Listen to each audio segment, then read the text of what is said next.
biyaheng Rizal Laguna tayo ngayon. So dito tayo sasakay sa Calamba Crossing. Nandito yung pila ng San Pablo. So dito tayo sasakay, and then pagdating dun sa San Pablo, sasakay naman tayo ng Carlan Liliw. So dadaanan ng Rizal Laguna. So ito yung sakayan dito sa Calamba Crossing, mga terminal sa Calamba, Canlubang.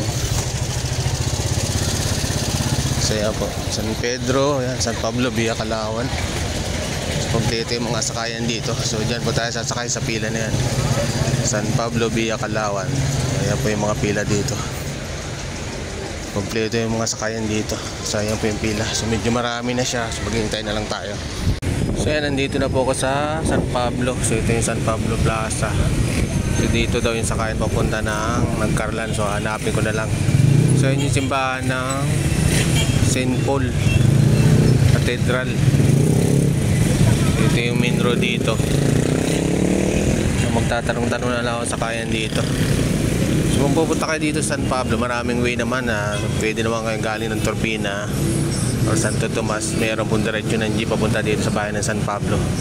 So ako po kasi Calamba yung dinaanan ko. So Via Calawan po siya. So sa pair naman po, message na lang po kayo sa comment section, and then try ko po kayo sakitin. So hahanap na po tayo na sakayan papuntang Carlan Liliw. Rizal po kasi yung pupuntahan ko ngayon. Ito po yung katedral ng St. Paul. So ayan, laki pala niya. So yung papuntang ng Carlan, doon daw po yung pila. Ayan, so doon ako sasakay. So parang wala pang pasahero. Maghihintay muna po ako. Ito yung plaza. Ayan, pasukin po natin ang malapitan itong simbahan dito sa San Pablo. So St. Paul Cathedral po ata ito. So ito po yung itsura ng loob. Kung tayo maingay kasi marami nagdarasal eh. Ayan.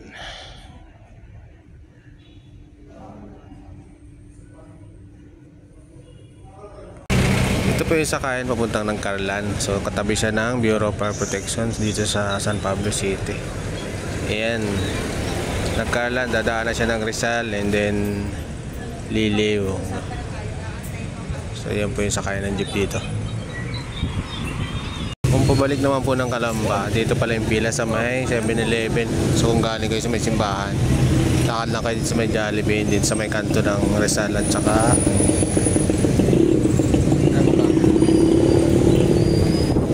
Street. So dito pala yung pila ng mga sasakyan. So dyan po tayo sasakay papalik.